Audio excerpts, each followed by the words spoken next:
I'm Peter Levine, the director of the Defense Management Institute, and we're here today as a part of a planned series of interviews of individuals who have made significant contributions to improving the management of the Department of Defense.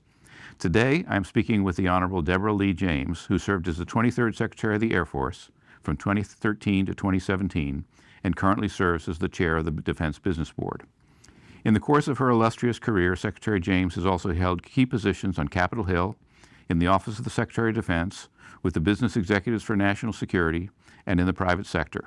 Her book, Aim High, provides leadership lessons and problem-solving approaches from a position of experience. Secretary James, welcome. We're glad to have you here. Thank you, Peter. Thank you so much. I like to start with all of my interviews by asking them how they became engaged on defense issues and with the Department of Defense. Could you start just by describing how you got into defense issues, how you chose that as a career? I wish I could say it was my grand strategy since the age of 20 or so, but that would not be true. So the real story is it happened quite by accident, quite by chance. My story is one of having a very structured plan A, I'll call it, and that plan A was I wanted to be a diplomat. I wanted to be in the State Department. So when I was a young person in school, I took all the right courses and got good grades and learned a foreign language and traveled quite extensively, as much as I could in those days. Lived abroad for a couple summers. And when I got out of graduate school, I moved to Washington and applied to the Foreign Service, and they rejected me. And I was crestfallen and remember going to bed and crying for a whole week and was immobilized, but eventually got out of bed and started applying elsewhere. I was a presidential management intern. Nowadays, that same program is called a Presidential Management Fellowship. And I started applying elsewhere. And the one and only job I got was with the Department of the Army. So it was not my heart's desire, but I needed a job. I took it. And from there, things started happening for me. First of all, the work was really interesting. The team that I landed in was very supportive, and I really enjoyed the people that I worked with, and I had a great first boss. And so from that point forward, one thing led to the next, and before you know it, my whole career has been in defense. Now, when I first, I came into the business about the same time you did. When I first came to Capitol Hill, I believe there were 2 women senators. I think it was relatively new that there was a woman on the Supreme Court, and I suspect that the Army personnel system was equally unbalanced. And I wonder whether you could talk about the kinds of hurdles you faced in your career as something of a pioneer in a male-dominated environment. Well, actually, my second job was with the House Armed Services Committee. And I remember we had 2 professional staff positions that were held by women in those days, and then I was the third. I also remember that I became pregnant twice while working as a staff member on the House Armed Services Committee. They did not have any sort of a policy because no one had ever had a baby before on the committee staff, so they had to make up a policy for me, and I suspect that policy has changed quite a bit over the years. But you're right. I was one of the very few in those days. And, you know, there may have been hurdles. I'm sure there were. But to be honest, I never felt that way. Maybe I just didn't perceive it that way. I always felt more self-reflective because I was so young. I've always been, but note to self, the age thing does catch up with you eventually. But in those days, I was always 15, even 20 years younger than the people that I was working with. So I was junior to them by far.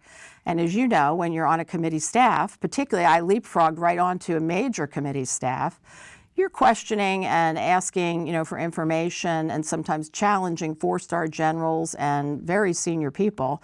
And as a young person, it's not that easy to do. So somehow you have to, but you have to do it because that's your job, and you have to hopefully do it with some finesse and knowing your facts and doing it in a way that is not stick it in your eye, but rather is inquiring and just trying to get to the bottom of whatever the situation is.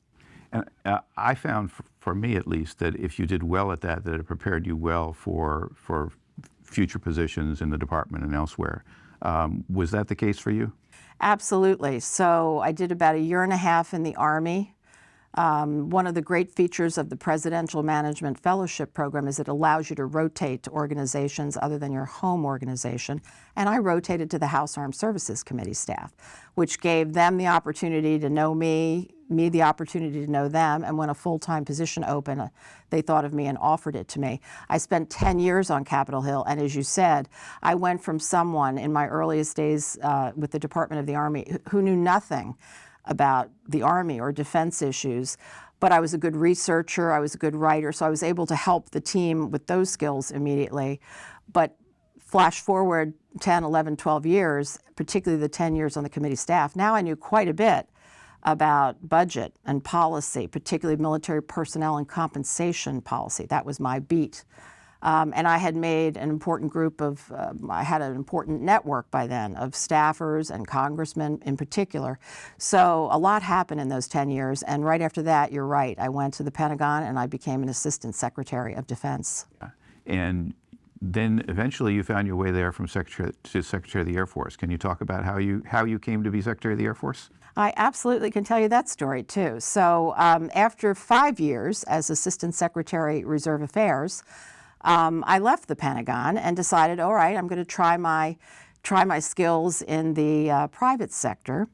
I joined a couple of organizations in those early years, United Technologies and the Business Executives for National Security. Both fine organizations, but not the right fit for me for reasons having to do with team and maybe the leadership at the time. The third job I had out of government was with SAIC, a major company that does business for the Defense Department and other agencies in the government, technology, services, and solutions.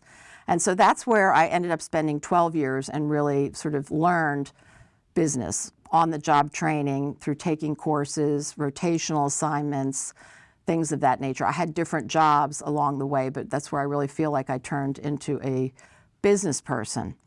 12 years into SAIC, I'm a president of one of the two sectors responsible for $2 billion worth of contract revenue and 8,700 employees. So I was up there and had big responsibility and very happy with what I was doing when all of a sudden I got a call. So here we come back to the network. Someone I had known for many years was now serving in the Obama White House. It's the beginning of Obama 2 in presidential personnel.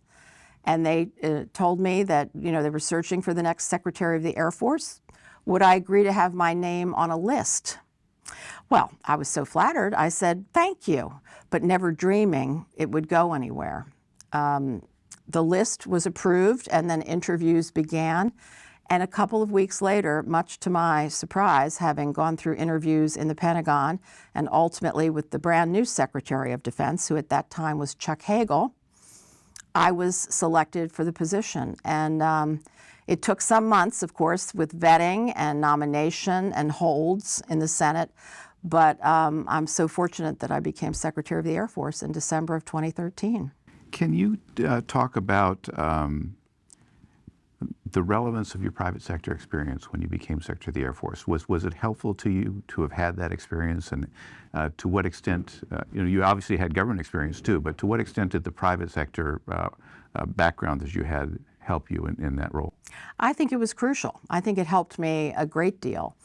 To be Secretary of the Air Force, certain knowledge, certain skill sets are important to have. And if I could go back in time, the one skill set I did not have, I had never served in uniform myself. If I'd had that experience, I think I would have had some years worth of experience in all of the major skill sets. But so much of what the Pentagon does, so much of what the Air Force does, relies on equipment, supplies, services, which come from the private sector.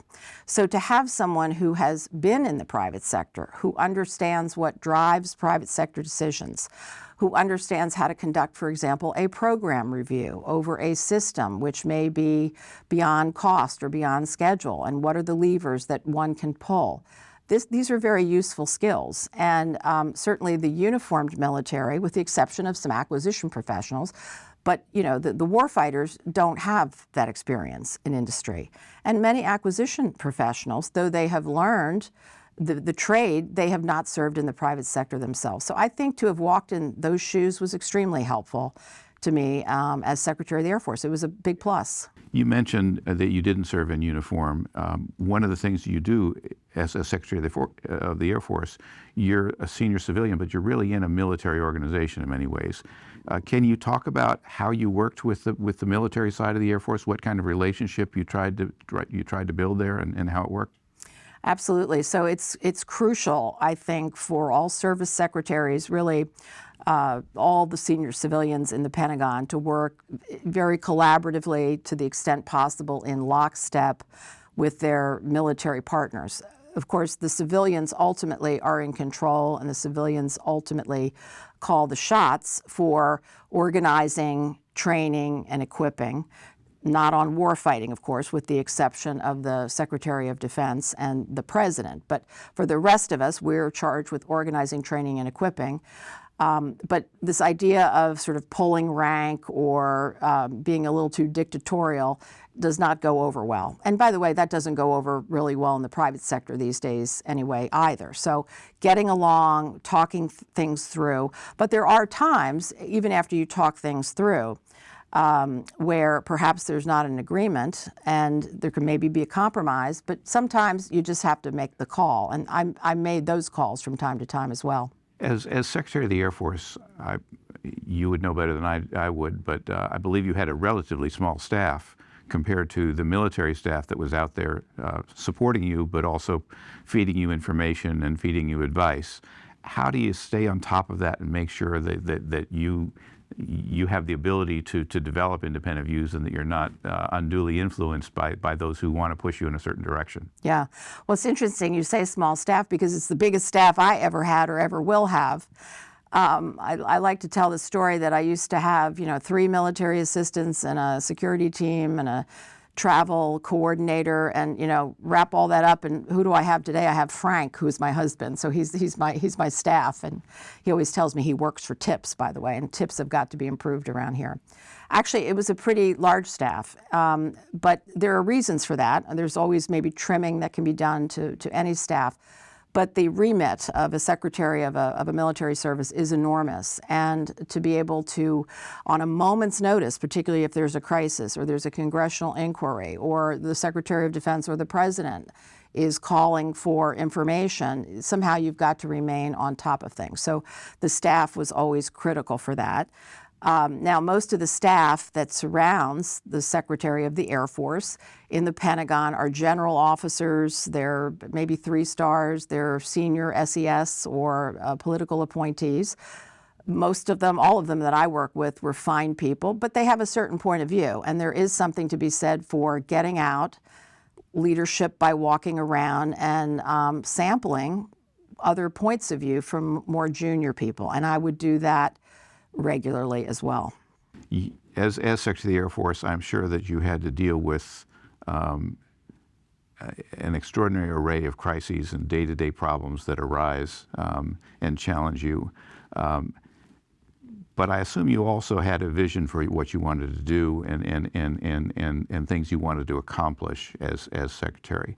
How did you negotiate that and figure out how to invest your time and how to preserve room to work on your own vision as opposed to just responding to the day-to-day challenges? It's a lot of calendar management. You're right, I did have an agenda. I had 3 major overarching goals, which of course there would be sub-goals under those, but put people first. So I had a whole series of things that I was hoping to do for and with people.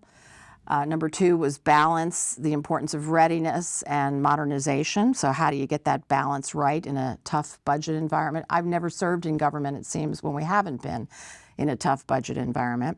And the 3rd is what I called make every dollar count, which was let's be efficient as possible with the taxpayer dollar. So that was my agenda, and calendar management requires that you be spending the majority of your time, not just doing emails that come in out of wherever, but rather things that meetings and follow-ups and trips or something that is in addition to those major agenda items. With all that said, that's how I entered office, and I had a whole series of things planned for the first 6 months that would follow and hopefully help advance that agenda.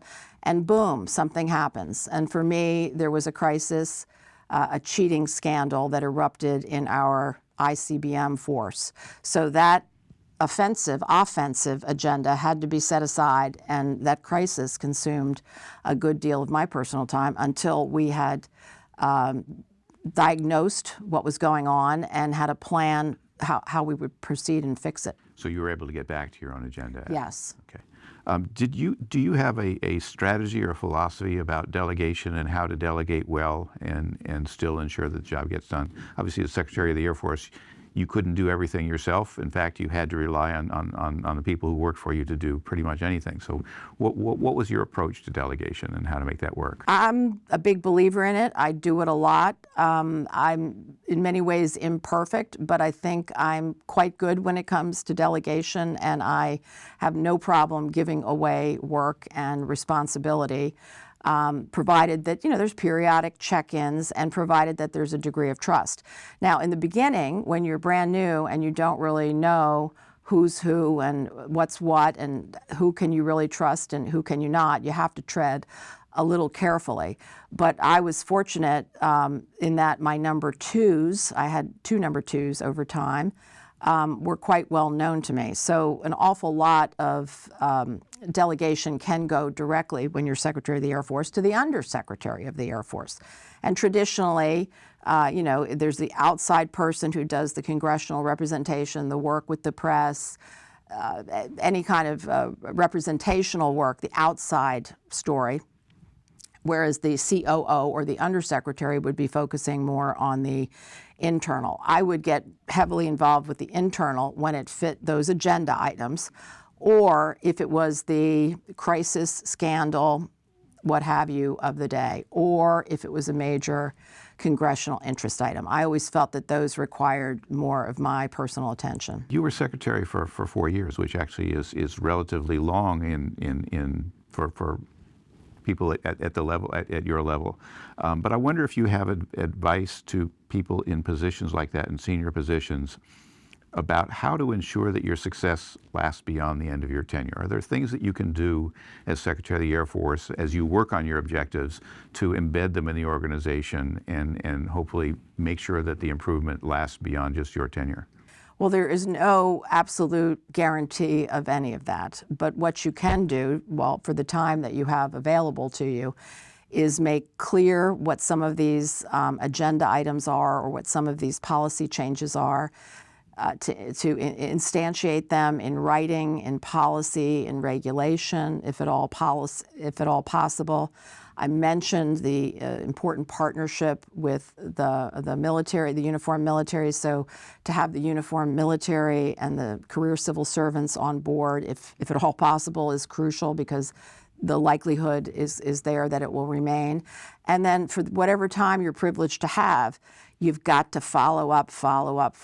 So I've seen over and over again in business and in government, people will issue an order or they'll issue a memo and then they'll assume it's done with not too much follow-up required. My experience is the exact opposite. If you're trying to really change something more than just an inch this way or that way, if it's more than a tweak, you have got to relentlessly communicate it. You've got to relentlessly follow up, call the meetings, let me see the metrics, let me see how we prove that we're making progress, et cetera, et cetera. And so I did that regularly while I was Secretary. I've occasionally said that there's no substitute for engaged leadership. You can't put any of these things on autopilot. This sounds like that's your philosophy. That's my philosophy as well. And I think all too often we, in government, because we're charged with guarding the taxpayer dollar, we will immediately run to a crisis. Let me give you one in particular, sexual assault in the military. So I came in during a period of crisis where there had been another group of scandals that were hitting across the military on sexual assault. And so when I say put people first, one of the sub-elements of that was we were going to really, combat sexual assault. So we had a whole series of things that we did. And I would be calling those meetings. I made the sexual assault coordinator a direct report to me. Every base I went to, I met with the sexual assault coordinator behind closed doors, alone, and I made it known that this is what I was going to do. So I made a big deal of that in my communications, in my actions, in my follow-up. Just as soon as sexual assault leaves the headlines for a few months, I think all too often people ease up. And then before you know what happens, a year has gone by and there's a whole new set of scandals that have hit. And people say, how can this be? I think the let up contributes. People just move on to whatever the next crisis of the day or whatever the next big thing is. You got to keep that focus to really instantiate these things. The Department of Defense has a unique structure. So you were the head of your department. You were the head of a department, and yet at the same time you were a part of the Department of Defense, and you reported to the Secretary of Defense. The Secretary of Defense obviously has OSD with all these undersecretaries who think they're in charge of things, but the things they think they're in charge of are often managed in the military departments. Can you talk about your relationship with OSD and with not just the Secretary of Defense, but the undersecretaries? How did you make that relationship work, where you had other people who thought they were the boss and you were trying to run an organization?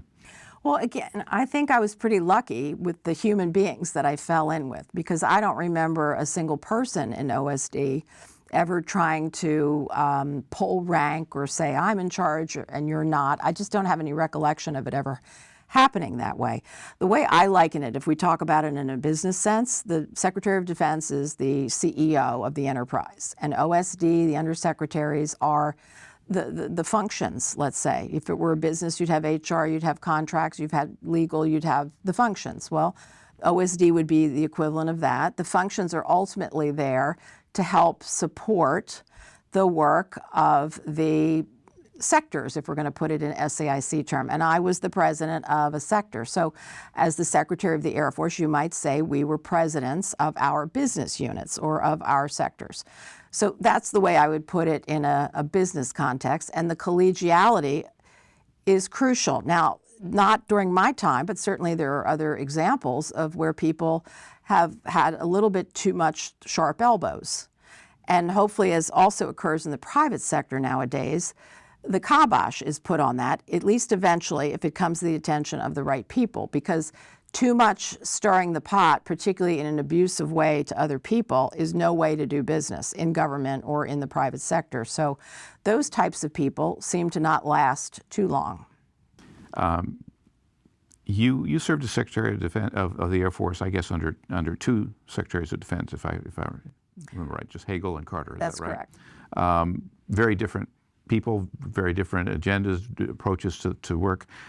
I don't want to ask you about their personalities, but I would like to know if you have any thoughts as to the kinds of qualities that make for a successful and effective Secretary of Defense. And I also worked for a third. When you were an assistant Actually, secretary. I probably worked for 5 if you count up my time as an assistant secretary. Secretary Cohen and Secretary Perry Perry, and Secretary Aspin. Oh, there you go. So let me give you, it breaks my heart to say it because he was important in my life and he was responsible for helping me get that assistant secretary job, but let me talk about Secretary Aspin for a moment. So he was a brilliant chairman of the Armed Services Committee. He had very strong intellect. He had deal-making skills, which were important for, putting together the annual National Defense Authorization Act. So he had he was certainly a defense expert. He knew policy issues better than anyone else. He was a defense intellectual, I would say. When he became Secretary of Defense, what we all discovered, maybe we should have sort of known this intuitively, but I at least did not, is just because you're a brilliant defense intellectual, that does not make you a good defense manager. So Secretary Aspin was not able to do that delegation. He was not able to let some of these decisions go. Consequently, there were bottlenecks and decisions weren't getting made. Now, he had a very, very effective deputy in Dr. Perry, but somehow it was not in his nature to do that management. And ultimately, for a series of reasons, he did not last as Secretary of Defense for too long. So, the ones who do the best, I believe, are the ones who do have an effective division of labor. And the way I've seen it done is much like I described earlier, where the Secretary of Defense has to be the key leader in the outward-facing front with the allies, with the top leadership across the government, with the top leadership in Congress, the top issues dealing with the press, and dealing with the most pressing matters of all, which tend to be the use of force, as well as the major decisions in an annual budget. To me, that's a big job in and of itself. There's a very effective deputy, hopefully, we certainly have one now, who will be focusing a little bit more on the nuts and bolts and driving some of the day-to-day work, which is also enormous in the Pentagon.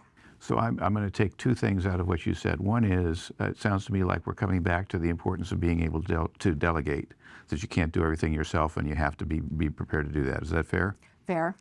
The other is, and that comes out of your discussion of Secretary Aspen, I believe, you have to be willing to make a decision. And I'll give you my view on that, which is it's a disease in the department, not making decisions and putting things off. And there are too many people in leadership positions who don't understand that the failure to make a decision, even if you're waiting for perfect information, you're never going to get perfect information, and the failure to make a decision is a decision in itself. Do you have any reaction to that?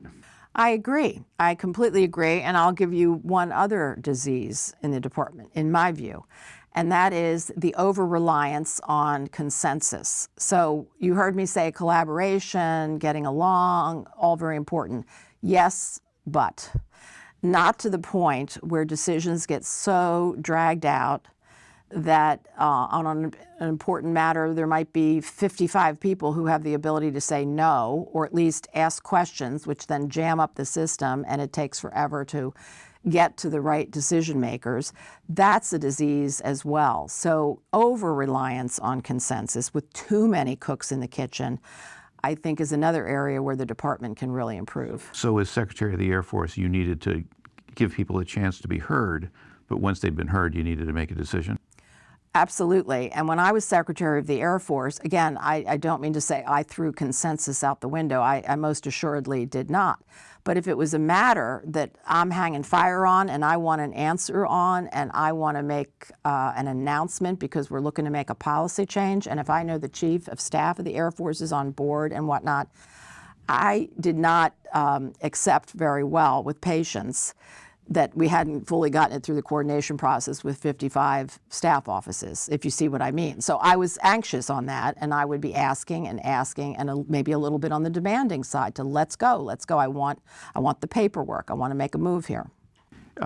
You mentioned earlier that you're not sure we've ever been in a time, or you've ever seen a time when we weren't in an era of constrained budgets. But you were Secretary at a time of particularly constrained budgets. I would say you were after the Budget Control Act, when we had sequestration level budgets, and so you went through a couple of rounds, at least one, I think probably two rounds of these efficiencies drills.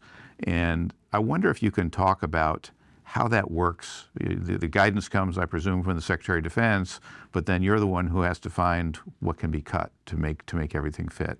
How do you do that? How do you make that happen in an organization where everybody believes everything is important?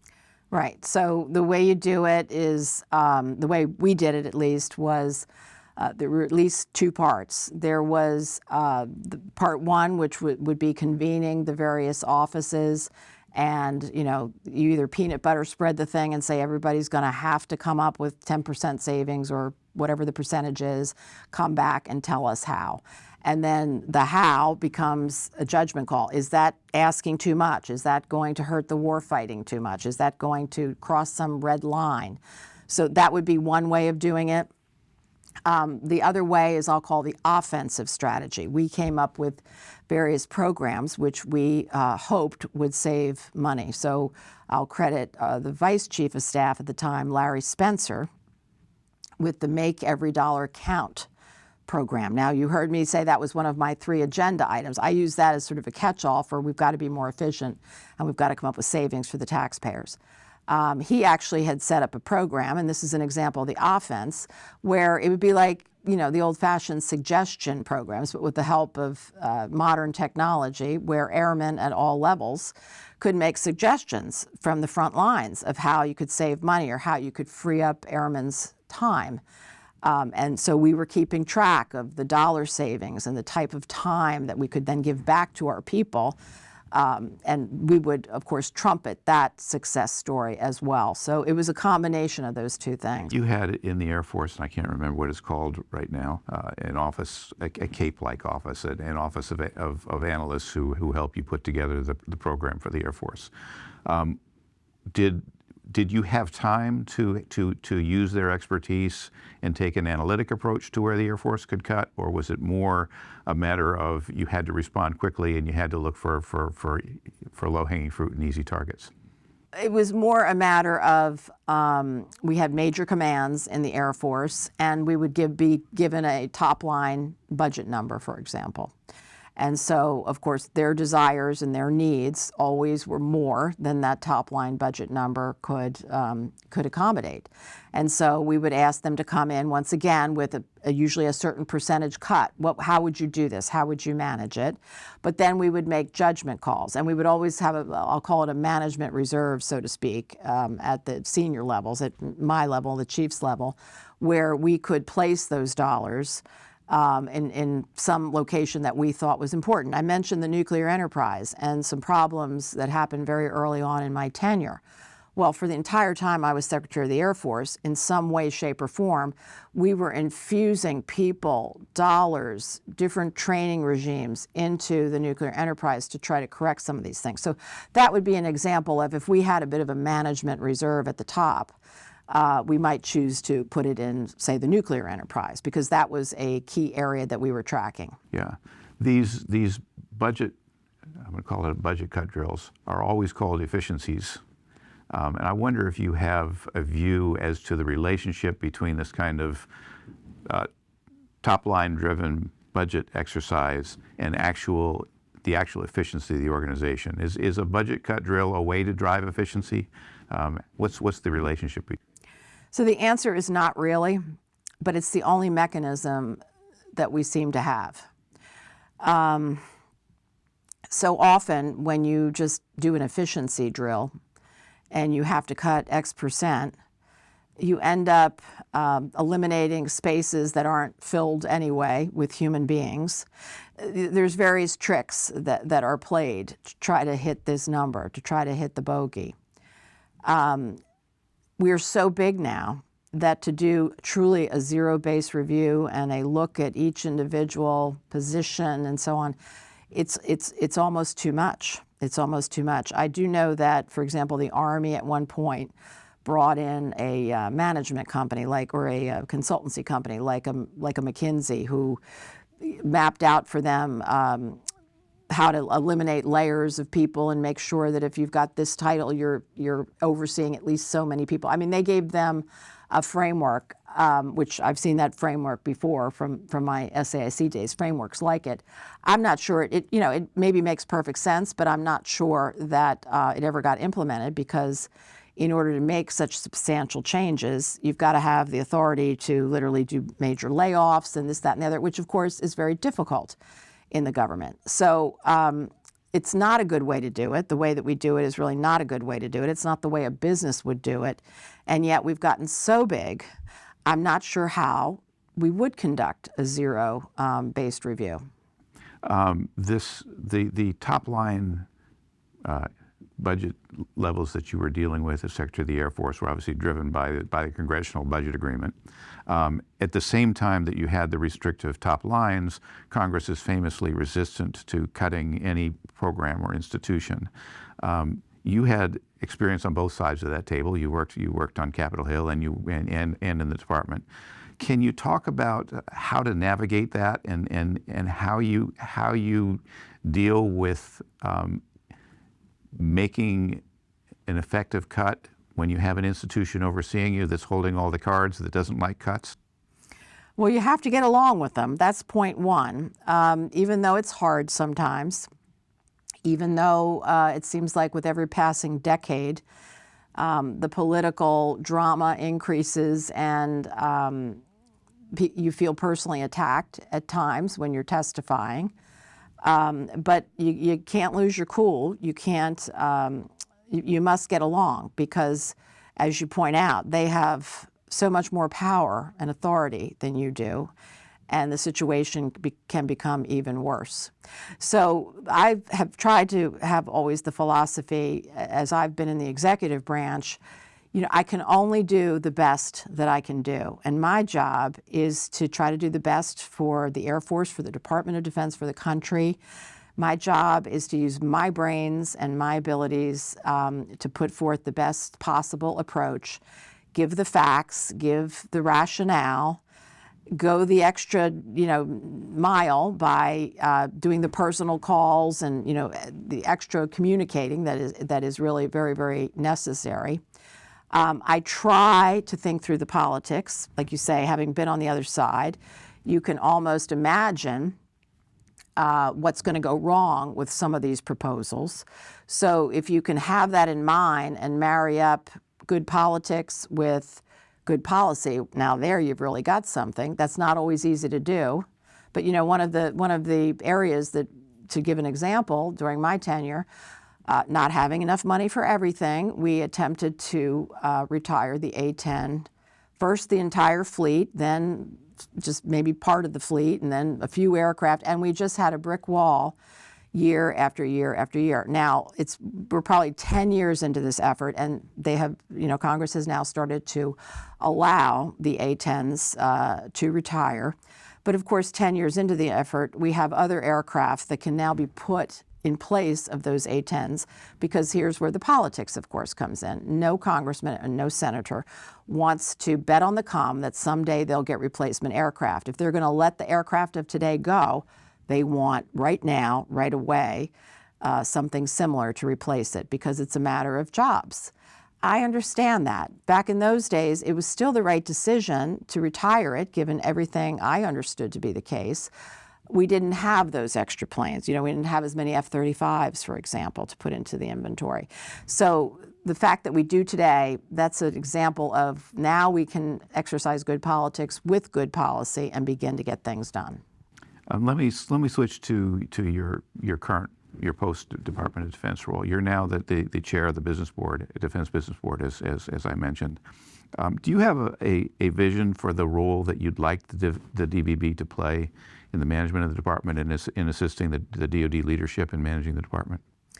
Well, my vision, quite simply, is to perform the studies using our expertise as business people. So we're a group of about 20 business people, primarily. Some of us have also had a fair amount of government experience. Some of us have had no government or no DoD experience.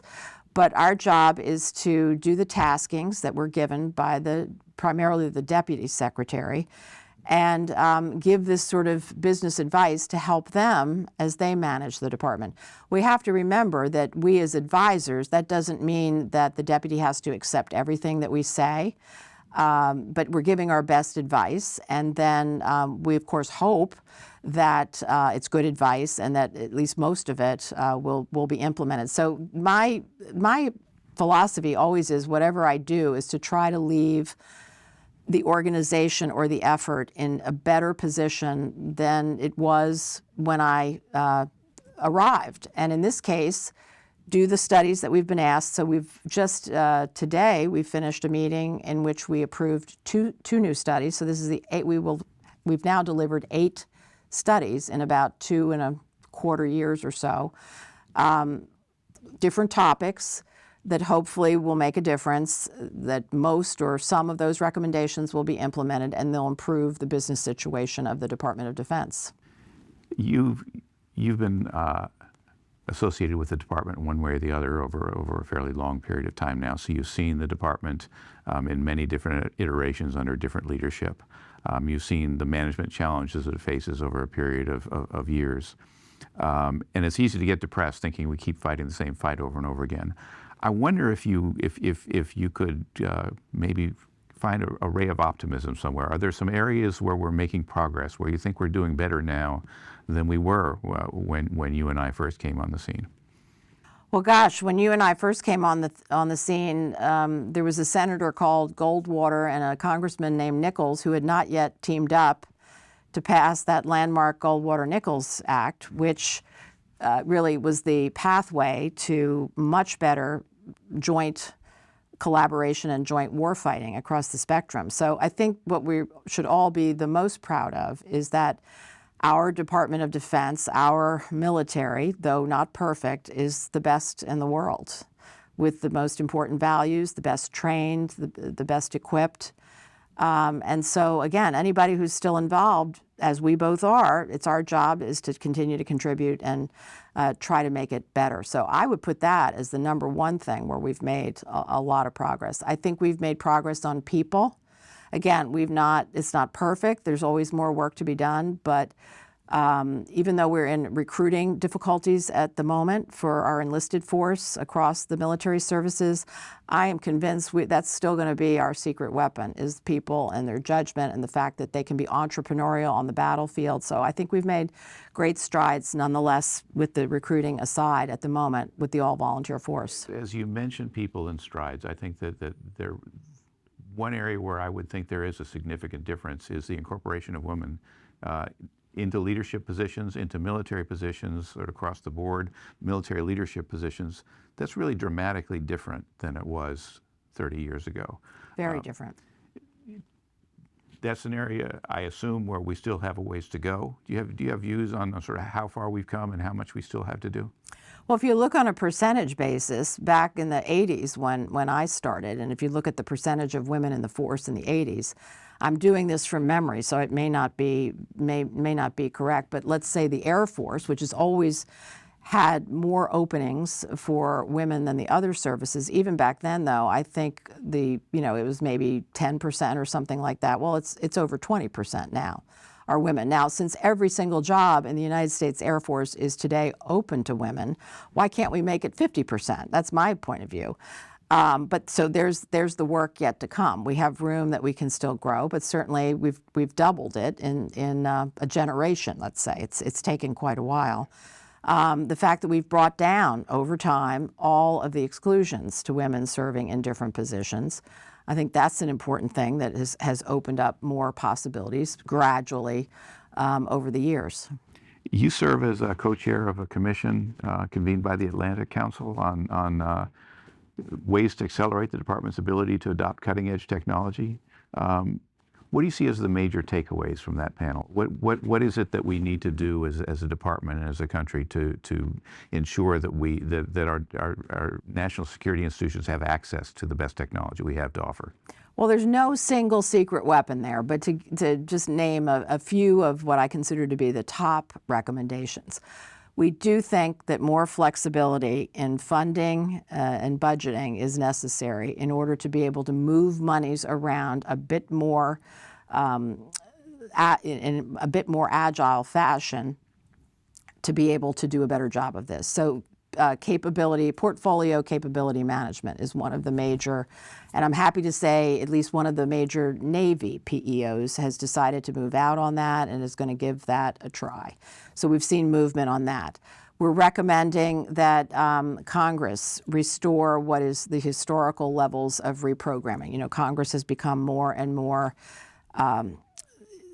overseeing or micromanaging, whichever verb you prefer. But the point is, if they could ease up just a little bit, I think that would make a big difference. Don't know how that's going to come out. That's probably one of the most difficult. We need to make it, thirdly, easier for some of these young, small companies to do business with the government. And there's been good advancements on that through the years. What we still don't have is we still don't have a way to adapt their technologies at scale. All too often, they get a little bit of money, they get excited, it's great technology, and then they fall into the so-called valley of death. So the report has a number of ideas to help on that score as well. Debbie, I promised to let you get out of here, and I realize I just looked at my watch. I need to let you go.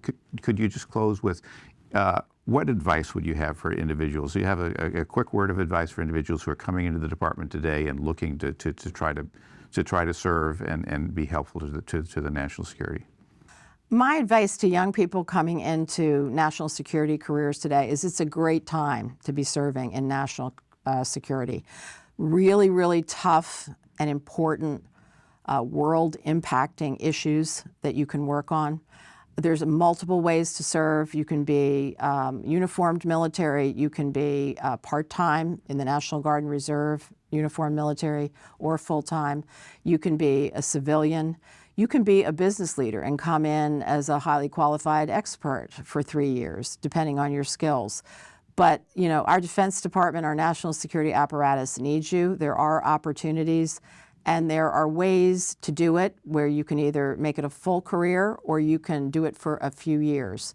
So I would urge, you know, anybody who is even thinking about it to look into it further, to take a shot at it. I found it to be extremely rewarding and enriching. Thank you, and thank you for what you've given to the department. Thank you.